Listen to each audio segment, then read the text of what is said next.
But yeah, Yeah, the it reason why I is. don't It want is. to say that is it's because it's real. Like I just don't want us to get us taken down by big government like too quick. You know what I'm saying? Hey yo guys, what's happening? It's your boy Araine TJ back again with another episode of Just a Thought. And for today's episode, I'd like to come back with a conversation that I had with two of my really good friends and previous guests, CJ Luksch and Jacob Coleman. In today's conversation, we talked about many things. It's actually the longest podcast we've done here on Just a Thought, and it's almost an hour long. You really want to listen to it. There's a lot of hidden gems. We talked about the future of cities, smart cities. We talked about the future of sales and technologies. We talked about how we invest, what it is we do to make money, and how we try to survive in today's day and age. We spoke about a lot of things. I promise you, you want to listen to this. It's about an hour long. And if you like it, remember you could leave a 5-star rating down below. And if you actually want to see us, you can watch this podcast over on YouTube. And there you could subscribe and put on the notification bell where you get to hear all the updates right on time. Thank you for tuning in so far, and let's get right into today's podcast. It's good to see you again, brother. It's been a minute. Yeah, for sure. It definitely has been. It's been quite some time. Been like what, over a year and a half, maybe even two, Since last time we spoke. since I've seen you. Yeah, because I mean, I think I saw you right when I was moving out from Oh, that one street. yeah, dude. Yeah, that must have been 2 years ago or a year and a half or something. Yeah, Time. I yeah. feel like I feel like I've been seeing you here and there, but you're right. When last have you seen Jacob?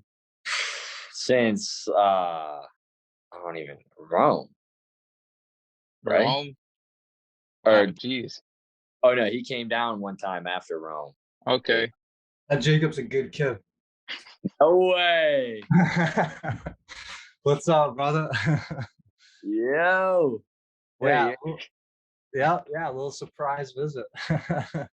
What? Yeah. Oh. Siege, how you been, bro?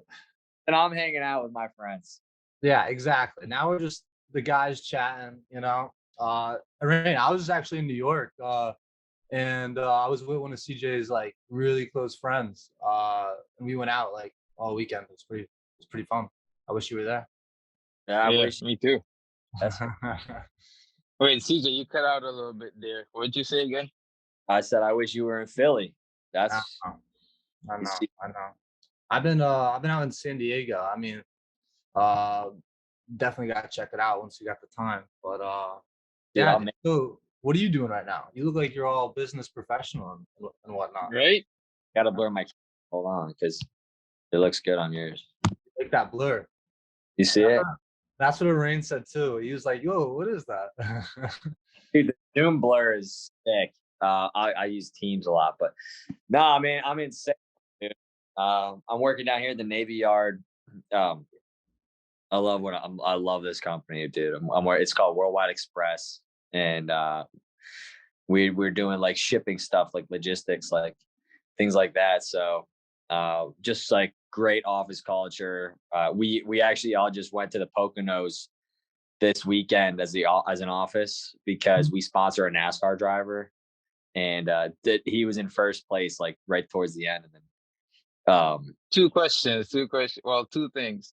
I live actually kind of near the Poconos. One and two. Is it an Andretti, the NASCAR racer? no. His name is Ross Chastain. Okay, okay. Yeah. Yeah. So our company is partnered with UPS, and the dude who he crashed right at the end, and the dude who like kind of steered him into the wall was a FedEx car, which Yo, is what does your company do? so we basically we sell like shipping services. I consult with people's like shipping, whether it's freight or UPS stuff like that, and it's kind of hard to explain, but imagine like um, an Expedia.com for people who are shipping freight, right? Like instead of using one carrier, which is like only flying Southwest for the rest of your life, we come in and we say, hey, there's other options. You can use this carrier, you can use this carrier and save money and get it there quicker or have a better service, stuff like that. Okay. That's funny because I don't know if you remember, but I still work at UPS, but Yeah, yeah, I've yeah. been moving up a little bit. I recently got a transfer. That's how I got back home. And I'm in the logistics part of UPS right now too. So that's crazy, Wait, coincidental. what's your position at UPS now? I'm in dispatching. So I'm in the logistics part of sending the trailers here and there to different hubs and what time they gotta go out, what Dude, time they come in. dude, like, so you're the person I gotta call. And more than likely, yep. I have to call you up one day and be like, "Hey, there's a missing package. Hey, this is Araine from UPS." No way, Araine. Like, That would be crazy. But what about you, Jacob? Is everything going good on your end? Always, always. No, it's been really great recently. I mean, since the last time we were all together was probably on some balcony in Rome. Honestly, for those that do not know, we all kind of how we all met was a little trip. It was me and Raine's senior year, CJ's junior year. We all decided to live in abroad, like literally right before the pandemic, like literally the first couple cases were coming out when we were still over there, just not thinking nothing of it. And then obviously the pandemic kind of split us all up. The dream team, some would say. No, but yeah, I've been good. I moved up to San Diego following graduation when the world shut down because my mindset was you can't really do anything, might as well be where it's paradise. And it's definitely worked out pretty nice. Uh, Currently just hustling. Well, I got a couple projects on the way. um, Main source of income is definitely paid media, like ads, Facebook ads, Google ads, and that's interesting. I kind of think of it as like the psychology of business, like how people make decisions when they're online. And Yeah, I've definitely taken a liking to it. Trying to move up in that as much as I can. Like kind of like CJ, I'm with a great group of people, so uh, I feel like that's something that really picked up during the pandemic is just the amount of focus that people look for in a culture, a company culture, and just like the extracurricular things that companies will do to create that culture. Like I know us, they do summer Fridays, and we have a half day on Fridays, and that just allows us to get out more. So yeah, I don't know. I'm definitely happy right now with with with how things have been going, but definitely a lot more is on the way. That sounds good. Yeah, I like where you both are at with that. CJ, I didn't expect that. I didn't expect you to be in logistics, but I know you were in business and all of that. How about like your other side businesses that you were trying out in the last couple of months in college? Any of those still sticking? Do you have time for those, or are you just all focused on this business right now yeah. from your So company? talking about that was actually a buddy of mine. We're trying to set up a courier business as I'm from Buffalo originally. A courier, it was a courier business out of Buffalo, but I mean, dude, I'm working out of Philly. It was just too hard. It was too much. And I think it got the best of me, and I wasn't able to, put enough attention into it, and I wasn't able to put the hands-on work that I wanted to do. So, and that's where I find myself now in logistics. For me, it was really two things. One, like I had logistic experience, and two, I think if you're in business at all, the number one sector to get into, the number one, let's say, industry is in sales, because every day, you're selling something. You're either selling yourself when you go out and you make a first impression, you meet people. You're selling ideas when you want to, maybe you want to go to this restaurant and your friends want to go to this restaurant. You got to sell them on the idea. You know what I mean? Like, sales are so important. And for me, one day I want to start my own business. And if I'm going to do that, I got to be a great salesman. You know, Steve Jobs, he didn't create Apple, but he sold it. And that's why, Steve Jobs is so widely known today. Yeah. And you know, I'm sure there's plenty of other ones that the salesman is the one who ends up the CEO and essentially is the one who's able to push that company to the next level. So I could see you killing sales, honestly, because I feel like you've always been like either sales or entrepreneur. Like that's entrepreneurship. Like those are definitely two Carl Fields that I think fit him best. Uh, yeah, so that's dope, dude. So, yeah, I mean it's hard to start your own business, like especially during a pandemic. Like, I mean the delivery aspect of it, like you're saying, the logistics. That'll never, like the delivery demand, that's never going to go away. But I just feel like when you're starting a business, unless you have mass amounts of capital to just blow through, it really is just trial and error, like it's never a failed mission. It's just a failed attempt at your greater goal. Like mm, uh what's uh what's the Michael Jordan quote? It's like, I never lost a game, it just we just ran out of time, or something like that. Or let me look up the right quote. But yeah, no, that's definitely something I've tried to adapt. Just more patience with myself and my projects and my ventures. well, I Uh, mean, in your case, Jake, like you're selling as in marketing. Marketing is just selling to a ton of people at the same time. You know what I mean? Yeah. No, yeah. It's as opposed to you're it's like more outbound. Mine's more inbound. Like my stuff's already set up for when they search it, as opposed to you kind of, creating that demand for them.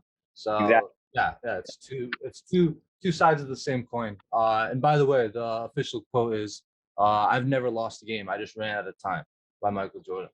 And speaking to which, so both of you talking about sales, and CJ, I too would have seen you in a sales position. I guess the logistics position you're in is some sort of sales, so I could understand that. And speaking to, the future of everything, because to anyone listening to the podcast or watching this on YouTube, I'm trying to tailor just a thought to really speak on the future of everything, because and in a technological sense, because technology is involved in everything. As you guys could probably agree, we now live in a world where we are controlled by technology. It is far rampant, right? And the future of it is going to involve everything. So everyone in every walk of life can speak somewhat on a future that is technology aided, or technologically aided in their field. So CJ and Jacob, I want to ask you both and then bring forth an idea about the future of sales. Like CJ, where do you see logistically, looking at what you are looking at in the field that you are in today, where do you see the future of sales going technologically? So you're talking tech sales, yeah? Because Yeah, I how is technology helping, you know, or where in logistics do you see the future of being able to sell a product to someone going? God, great question. There is so obviously the sales industry is never going to go away. It's been here since humans walked the earth, and it's going to be here forever. The technology of sales, like something like Salesforce, that a salesman like me is able to get so organized and have every piece of information they need in an easy to use format and things like that. So my company is still getting set up on Salesforce, and it shows, because we have this old outdated platform, and I just can't imagine how we're going to explode once we have this new platform coming up. But there's so many different products that haven't even entered the market yet that are vital to a sales organization. If you're a tech company, and we are dropping so much money on so many things. And, if there's a product out there and say the product is $100,000 and it makes sense, any sales organization in the right mind is going to do it. So, I, from that perspective, just in discussing like technology and, specifically in the sales marketing sector, Oh my God, like there's so much still left to do. And it's crazy to say because it's 2022 and you feel like we've invented just about everything. But I could think of so many things.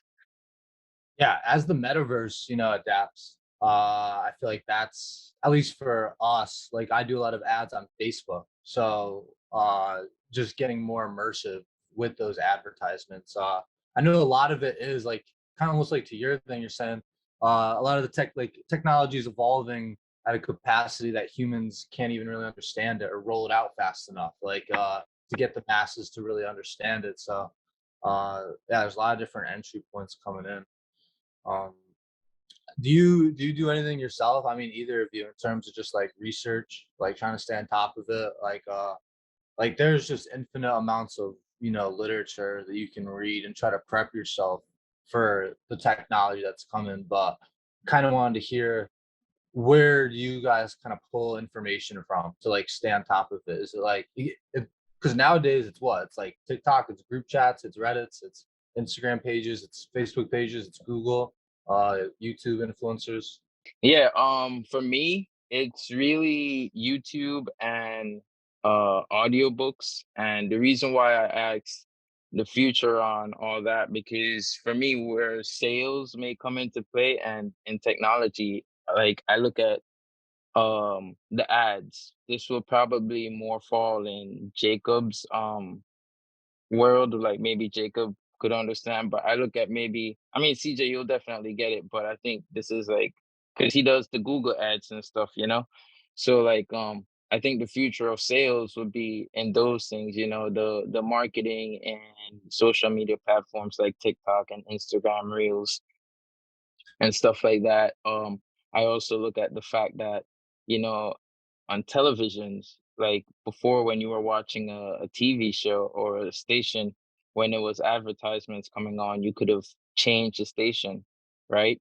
Now you can't do that. You subscribe to an app like Disney Plus, and when that ad comes on, if you don't want to see it, you have to um upgrade, you know? So either way, there is some sales being going on because if you don't upgrade, the ad is being shown and that can potentially lead you to buying some product.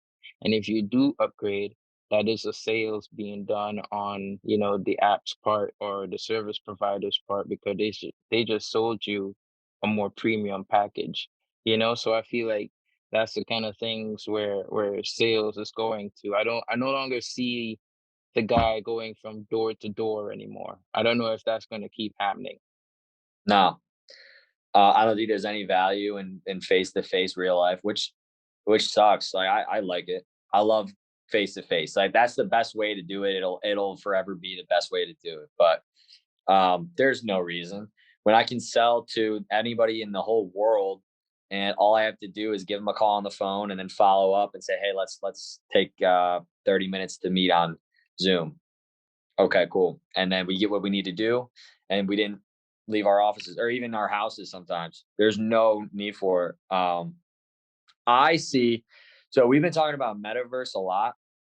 That's like the big talk right now. I think augmented reality, which kind of goes hand in hand with metaverse, but not quite, where it's essentially, you guys obviously know what augmented reality is, but like you have, goggles on or glasses and you're in, say I'm in this office right now and I see everything the office sees, but I'll have my digital laptop screen here, and I'll have my agenda here, and it'll all just be in the air, and I can kind of move them around and have a whole dashboard right in front of me if I put on these pair of glasses, which is layman's terms because uh, but like that. And then so I can meet with this guy in Tallahassee, put on our glasses, and he's sitting right across the desk from me.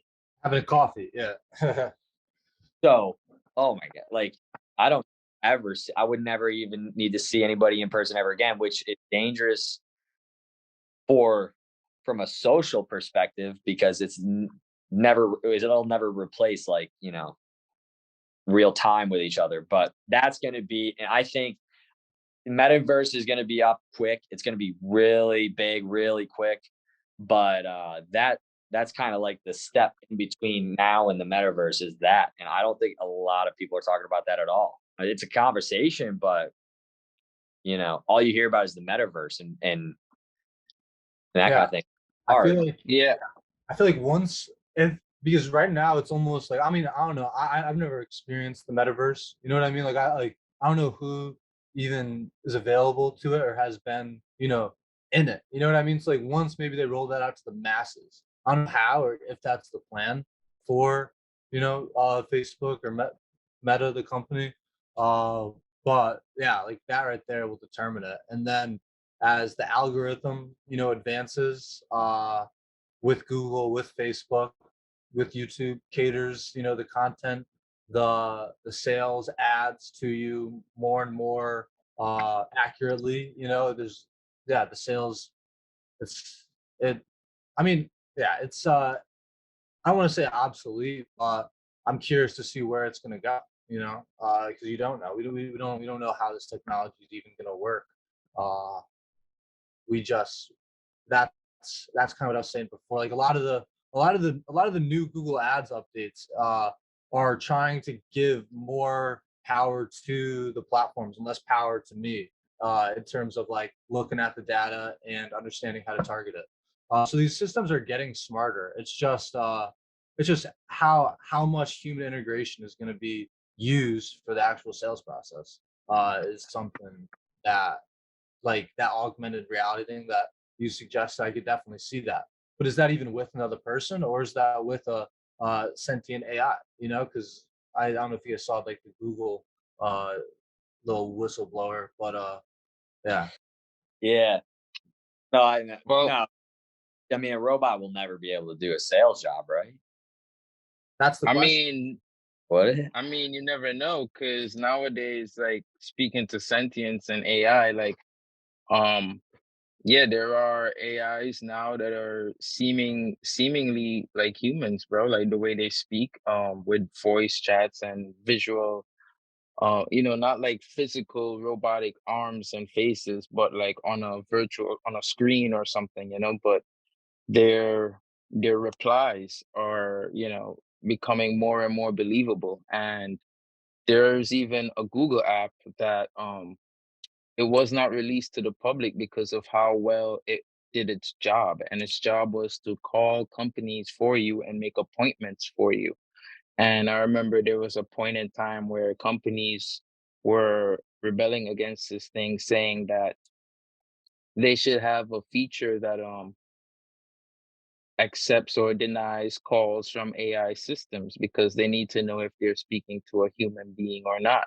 So, I mean, it's only a matter of time before an AI can sell something to a human. And I think the first thing it might want to sell to us is the fact that it's conscious, and then after that it could sell anything to us. But I was looking up just now, CJ, holoportation.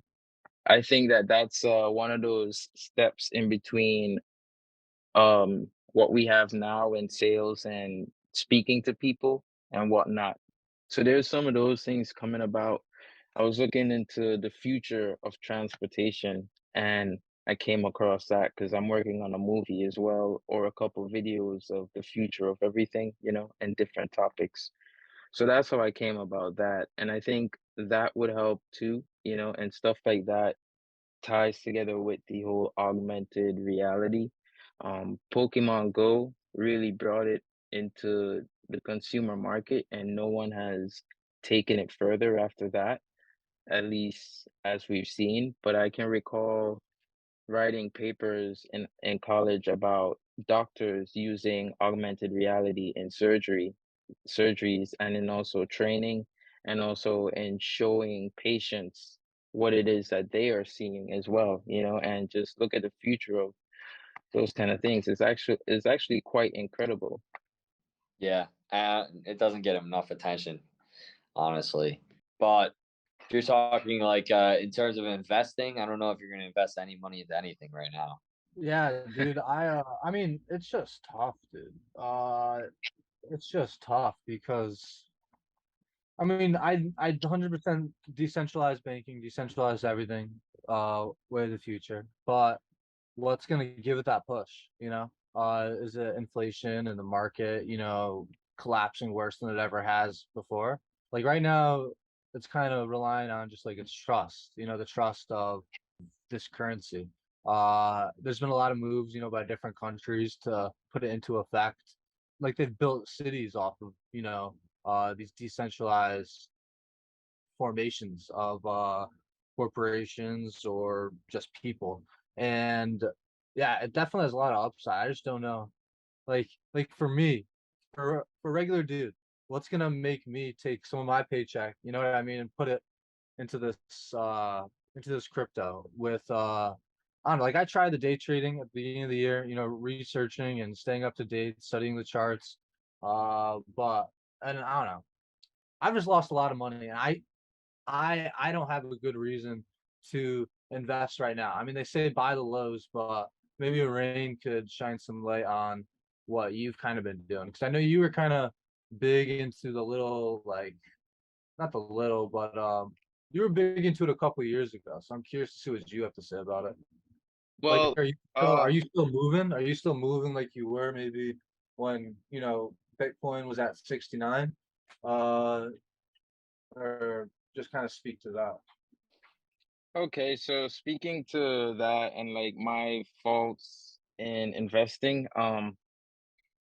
over the past 2 years. So yeah, I mean, when we met in Rome was when I began, in Robinhood and Coinbase. I don't know if you guys remember, but I was saying like, yo, I'm watching these videos and they're giving you free cryptocurrency and I'm gonna like try to take out money to see if it's real.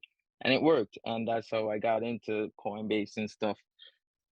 And yeah, I've been on it, but I really didn't understand trading or investing, I guess, because I was just actually investing. I wasn't really buying and selling. I was just buying and holding, trying to call like limit orders. So if no one knows what that is, like if I see a stock for $45, but I only had $44, I would say, hey, put a limit order that I will buy it only if it dropped to $44. So I got into investing, doing it that way. And I don't know, man. In the beginning, I heard you can't start investing unless you have at least $500. But I was a college senior living in another country without $500. I was just putting away a little bit and a little bit and a little bit. And then I guess sometime over a year and a half ago, starting to read more books, listen to more audiobooks. I was listening to Rich Dad, Poor Dad and stuff, and The Richest Man in Babylon. I think one of the books I was listening to, Jacob, you sent to me. And some of the things I gathered from it was to actually put away 1/10 of what you make. So for quite some time over the past 2 years, I was putting away a good bit, like a couple hundreds every week.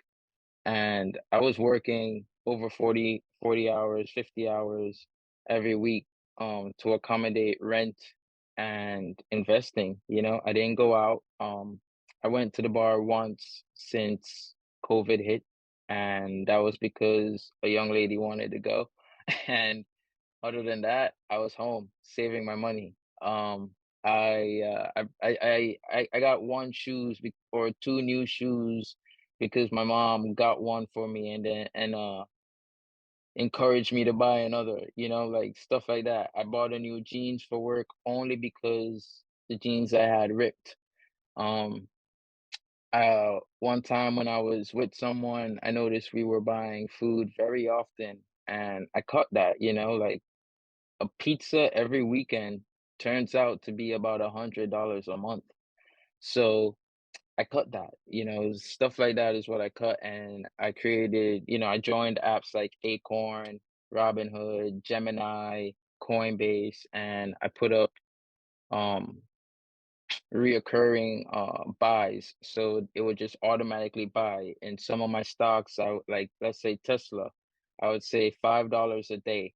So every day for maybe a year, I was putting in $5 automatically, and for all these different stocks. And that was just Tesla. So like even after having how many stocks I actually had, So I would buy it whenever it's fluctuating, because I'm looking at a long term. But then further on, coming to more recent times, I'm wishing, man, I should have sold some of my Tesla when it was at 1200. If I did that, then I could have bought now and more than double how many I had. But that's the beauty of hindsight. That's the beauty of time. That's the beauty of maturing and being alive. Once we're still alive, there's time to look back and see, okay, this is what I can do the next time the cycle comes around, because everything in life is a cycle. It's just to be alive to see it when it comes around. So I'm hoping to be around the next time the market goes up, and I'm hoping to be in a better financial position. I was telling Jacob that I'm actually trying to get another promotion. Um, Hopefully it can allow me to turn five figures into six within a year's time. And if I can achieve that, then that'll be great, because maybe in a year's time when the market will be back up, or maybe if it's still low, even better, I can keep buying things at a low cost. So I just look at stuff like that. And in order to keep investing and keep finding new companies, I just look at life, like literally life. The gas for the past 2 years before it hit these crazy numbers, yo, every week I was seeing it go up by 10 cents every weekend, 10 cents, 10 cents. So I was like, all right, that's something to look out for. So I started buying some oil, and I was buying oil when it was like $30 per share, US oil. I think the ticker is USO. Um, Now they're over 80 a share, I believe. And that's just because I was looking at life. I recently started investing in Aten. It's this forensic company, because I watch a lot of cold cases and forensic science, and I'm thinking, and with the state of the world and with what's happening, crime will never end. Well, hopefully, eventually it will, and there will be a lot of unsolved crimes out there, and forensic science is only getting better. So what should I put my money in? A good cause, no? So yeah, I just look at life and I look at what's happening around me, and I just try to actually think, because I know a lot of people just wake up and go day by day, like, oh yeah, I want to invest, but then they never actually do, and they still buy Chinese takeout. Nothing against the Chinese or takeouts, nothing against anybody, but um, spending your money that way, it's just not gonna help in the long run. So those are the things that I do to try and stay on top of it. Wow, bless you. No, yeah, no, that's awesome, man. I definitely takes a lot of discipline, to really hit your financial goals. Because a lot of the times, this is something I really revisit. Like, you can't really blame yourself for or blame anyone else for where you are financially. You're like, yeah, whatever, your family or stuff that may have happened to you, but uh yeah, you really got to take into effect, your unique, authentic situation. And if at the time it is just doing those little investments, that's what it is. But I definitely think, speaking to what you said about life, is just a critical thing to take into consideration when you are investing. Like, don't be investing into stuff that doesn't, appeal to you, because then you're just gonna get outworked by someone that it does appeal to. So yeah, no, that's awesome. That's something I got to work on more. Stop traveling as much. Stop. You know, doing my Jake thing, and yeah, get more just focused on what are the events that are gonna allow me to make some money, save some money, achieve my financial goals. Does anybody else have a constant internal battle with, should I have fun or should I be responsible?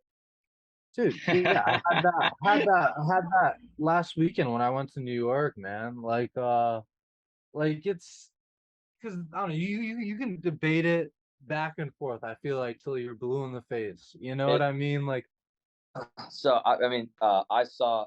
Have you guys ever? Am I allowed to swear on this, Araine? I mean, we'll go ahead, man. Speak naturally. If anything is we need to blur it out, we'll blur it out. But a little it's editing. it's Fuck. it's it's Fuck. it's a little family friendly. But you speak your heart, man. You speak your truth. No, it's the book. It's the subtle art of not giving an F. I'll say. That's a good book. Oh, is I know You that read it? book. Yeah. Hey, man, that's the title of the book. That's the title of the book. So he talks about in this book, it's essentially an art form to not try, and when you do that, you actually end up with the best results. So last time I was on your podcast, last time I was on your podcast, it was COVID. A lot changed. Now I'm kind of in this situation where, you know, things are open up. You know, it's summer, the weather is nice. Who knows how much longer we're gonna be outside because global warming is Philly's gonna be 140 degrees in 20 years. So I'm in this mindset of like, I mean, you know, I'm working 5 days a week, and on the weekends, what are we doing?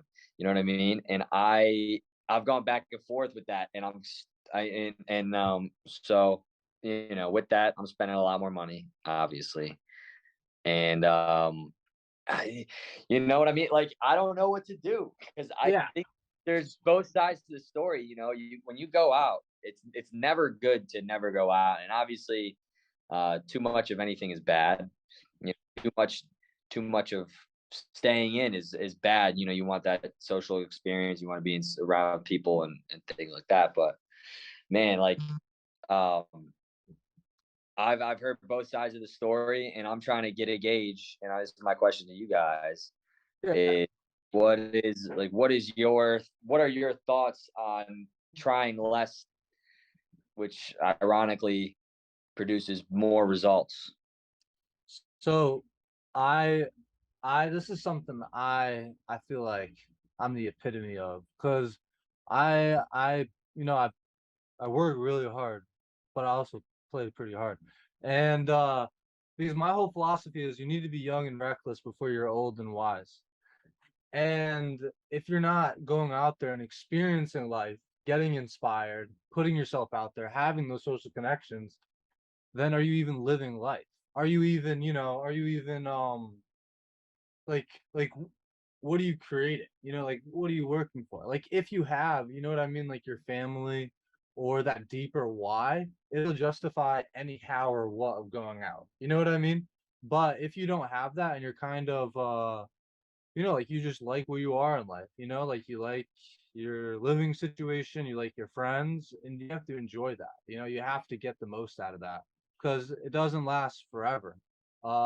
And like you're saying with the nature, with the state of the economy, who knows where we're gonna end up in 5 to 10 years? We could have another 10-year pandemic. Like technological blackout. I don't know, like this there's no telling what could happen.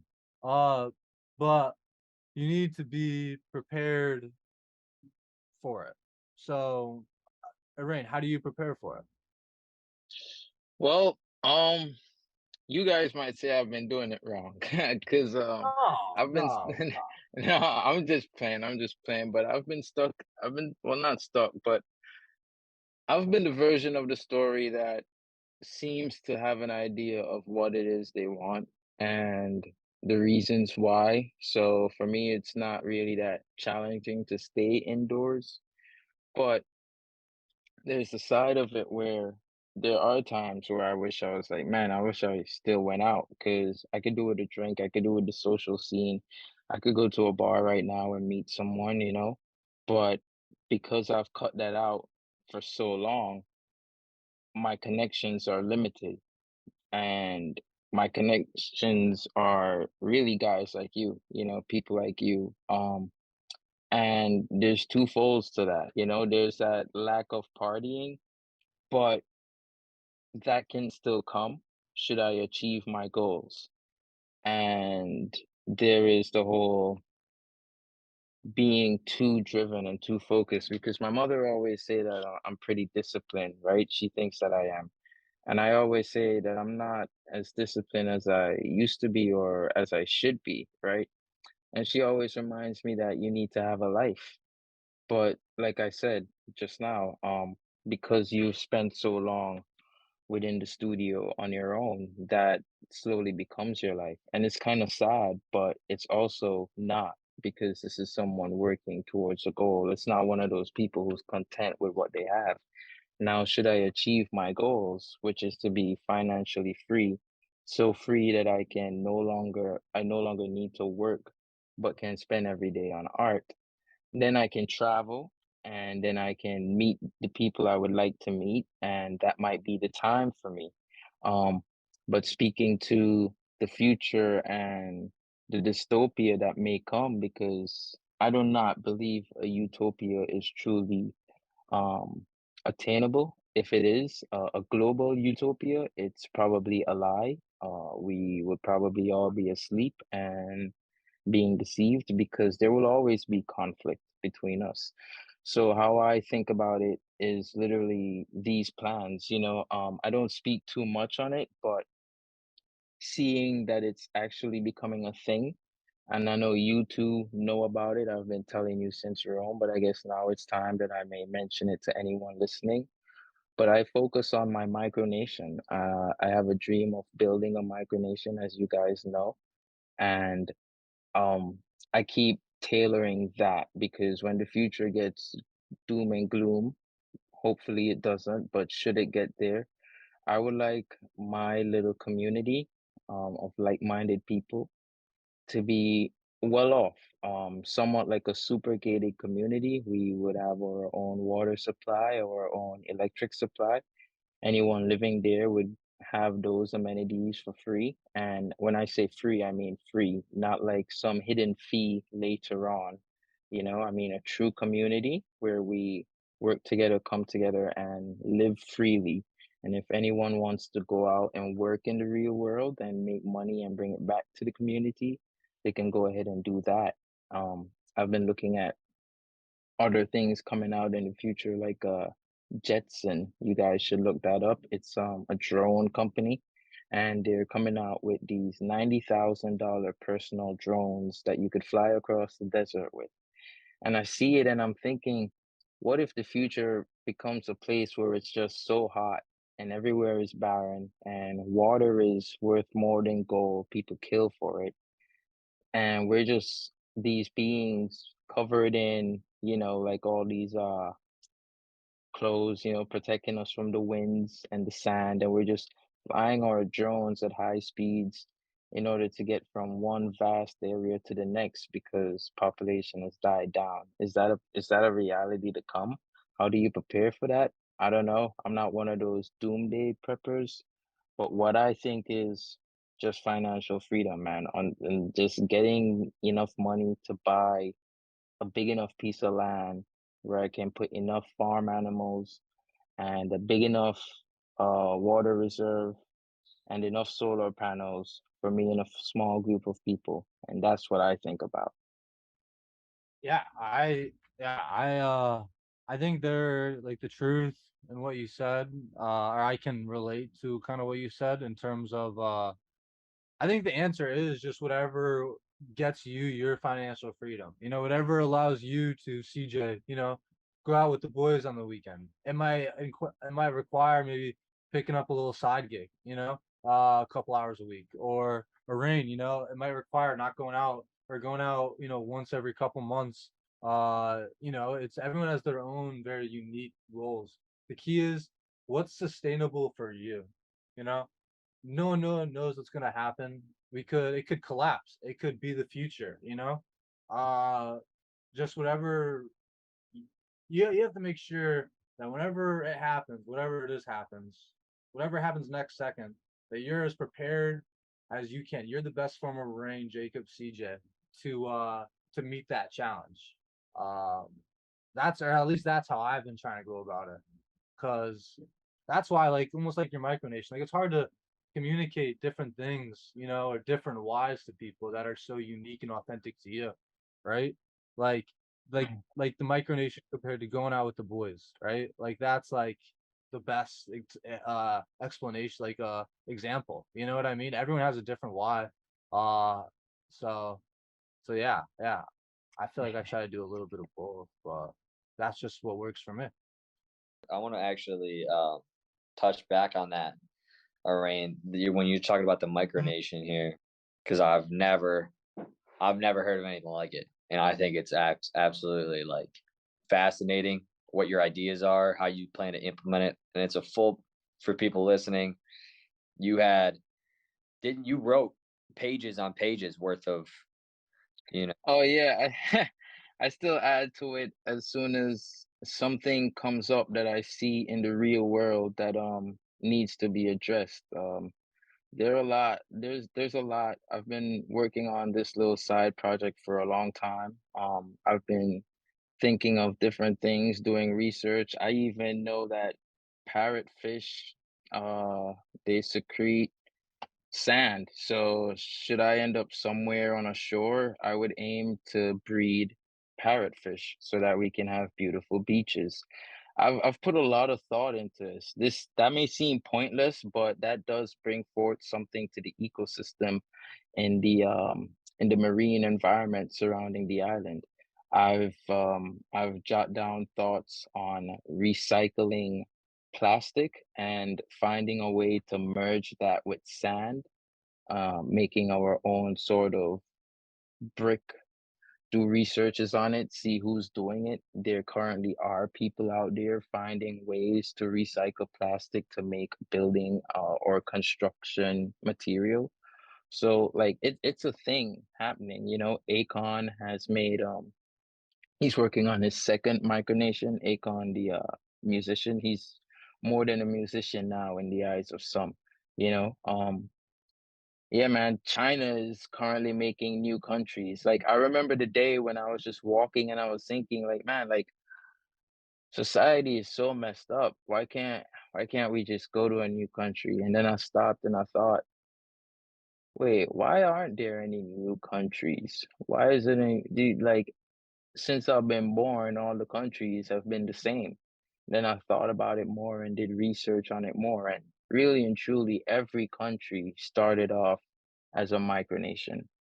And if you want to go to the UN and start your own micronation, all you need is a line around the house. And the more people who come forward and say, yes, I am a resident of this area. Yes, I believe in what this is, then the greater the chance it becomes a thing. And you bring it up to the UN. And once your numbers are high enough, and you can slowly gain more things, access to a police force, access to a medical department, you know, things of that nature, a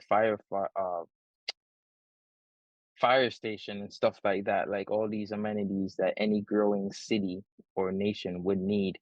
And the reason why I also think about these things is because I think of the future of cities, the future of what we're going to live in, not just the future of what we're going to have. And when you look at all the infrastructures that are around us today, if you think of upgrading it, it's going to be very hard because we have buildings now in Philly, you know, or in anywhere that are hundreds of years old that people still live in, right?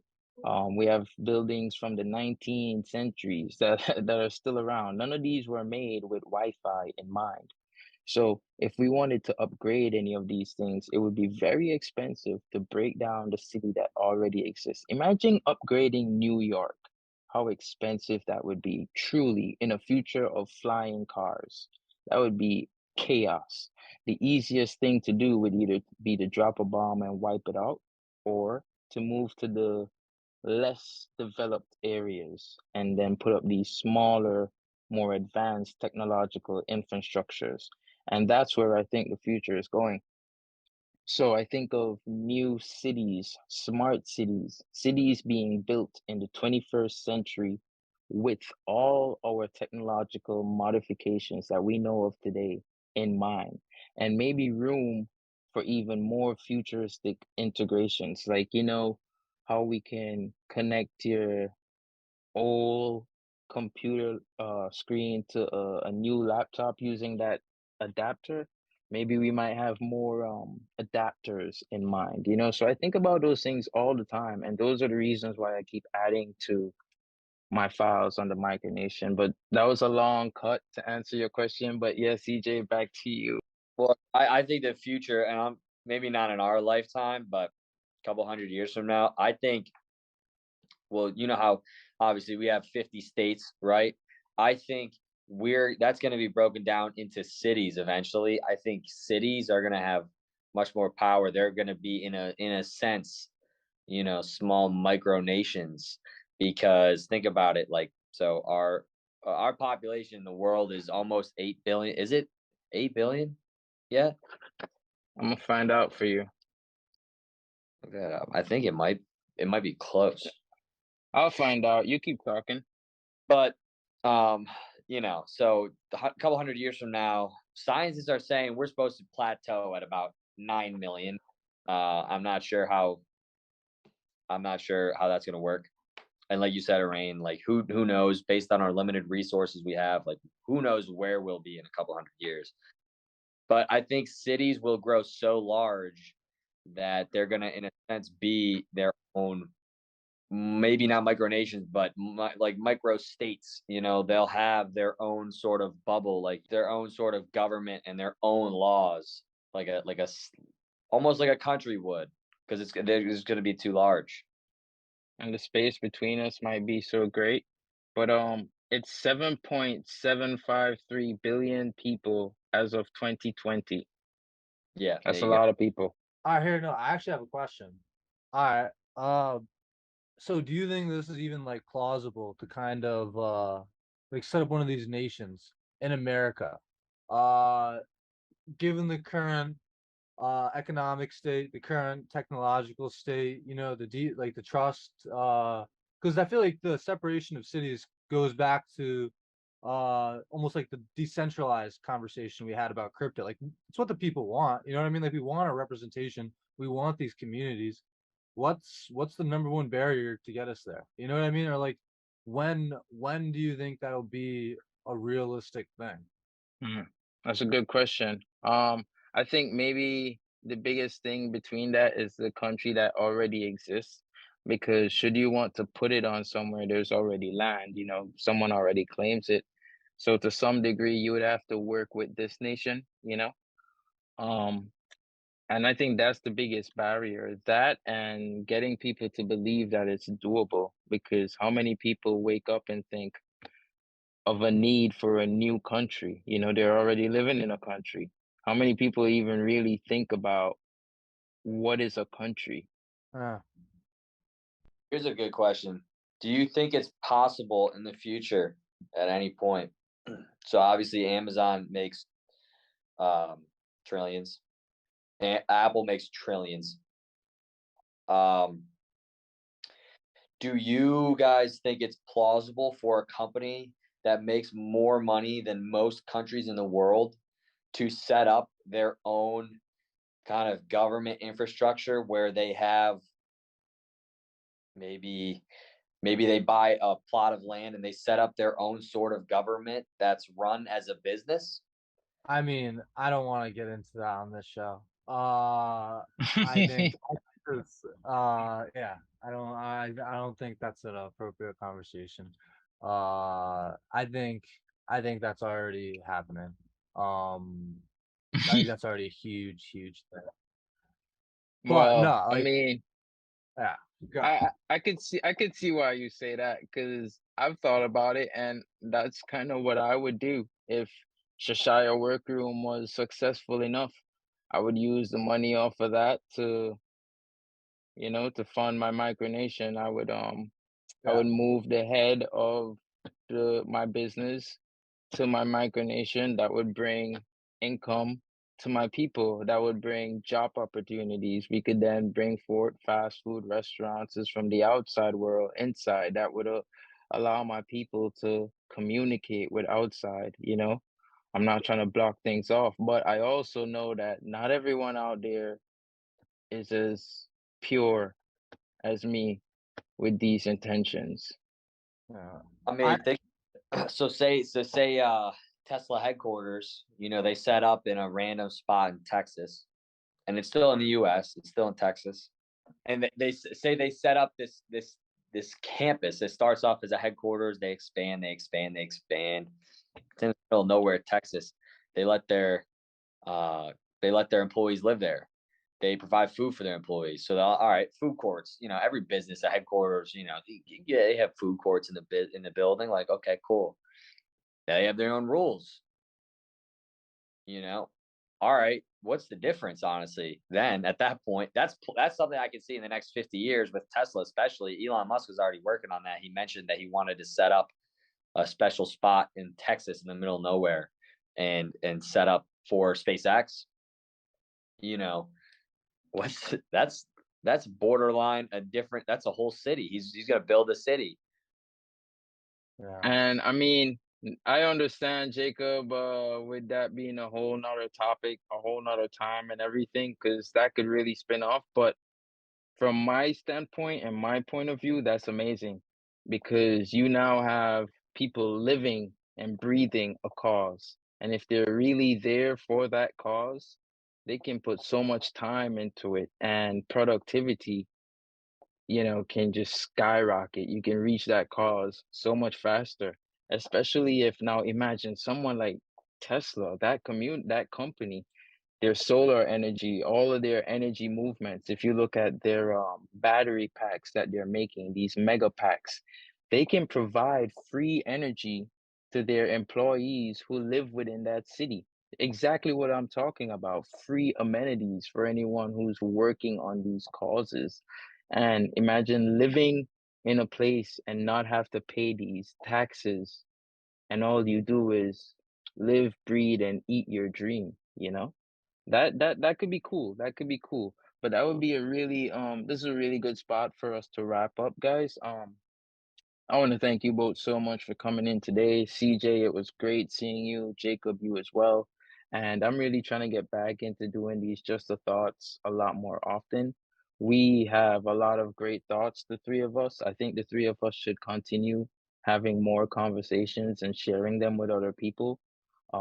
Because hey, how many people are thinking these things? Maybe they can comment down below whether they're watching us on YouTube, or leave a 5-star rating if they're listening to us on any podcast. Maybe they can comment there as well and just, join the conversation, because this is where it happens. People just share thoughts, and then these thoughts can become reality. Yeah, for sure. Well, I appreciate you having me, and it's been a minute. Maybe if Jake ever decides to come down to Philly once in a while, we can link up, grab some drinks, talk Yeah. about the potential for civilizations under the Atlantic Ocean. Yeah. No, that's yeah, I think What's that's a real thing too. Anyways, until next time. Thank you guys so much for having me. It was a blast. Out. But yeah, the reason why I don't want to say that is because it's real. Like I just don't want us to get us taken down by big government like too quick. You know what I'm saying?